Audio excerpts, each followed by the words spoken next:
Steve Newport's Alzheimer's disease has slowed considerably. Some of his symptoms even reversed, thanks to an unlikely treatment prescribed by his wife, Dr. Mary Newport, a physician who runs a neonatology ward at a Tampa, Florida hospital. She became determined to help her husband after he failed the so-called Alzheimer's clock test. He drew a few little circles and several numbers, just in a very random pattern, didn't really look anything like a clock.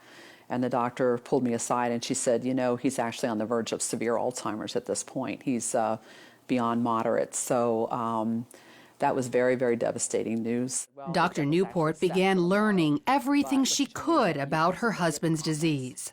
It appears to be a type of diabetes of the brain, and it's a process that starts happening at least 10 or 20 years before you start having symptoms. And it's very similar to type 1 or type 2 diabetes in that you develop a problem with insulin.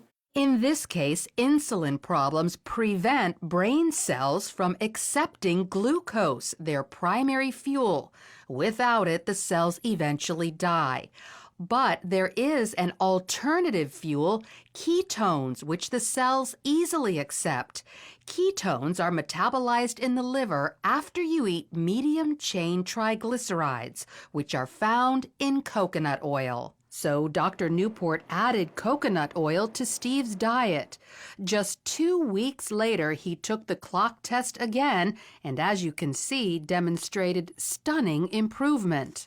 I thought at the time, was it just good luck? Was it a lot of prayer? Was it the coconut oil? And I thought, well, we're going to keep the coconut oil going. Then 3 weeks later, he took the clock test a third time and continued to get better. And it wasn't just intellectually, he also improved emotionally and physically. He was not able to run. He was able to run again. He couldn't read for about 1.5 years. But after somewhere around 2 or 3 months, he was able to read. Instead of being very sluggish, not talking very much in the morning, he would come out, you know, with energy and talkative and joking, and he could find his water and his utensils. Dr. Newport documented Steve's success in a book called Alzheimer's Disease, What If There Was a Cure?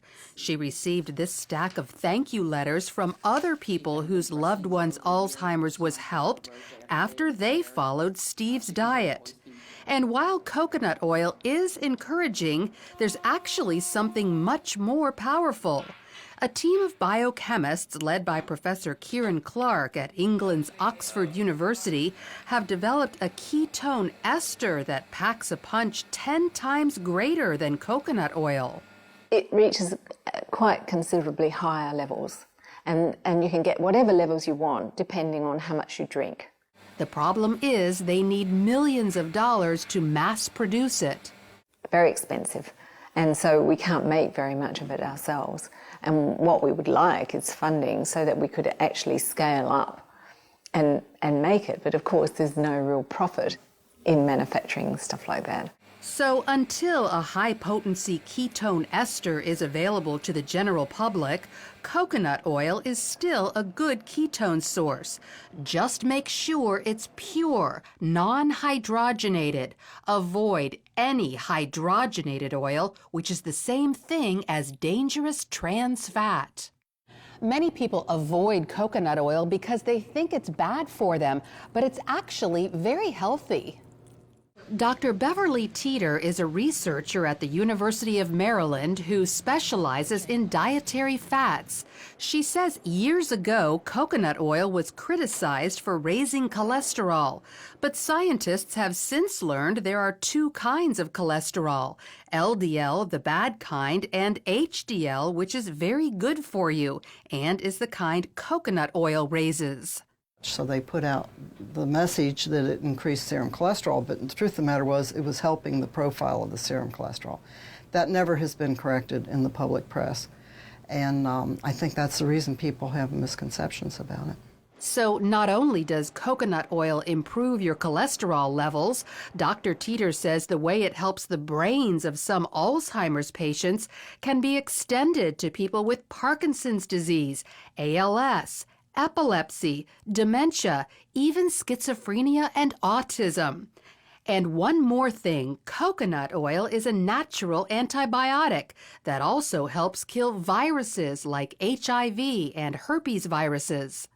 But the coconut oil tends to keep the bacteria down so that if you're assaulted with the virus, your immune system can concentrate on the virus. It doesn't have to concentrate on 27 other bacteria that you may have been exposed to that day.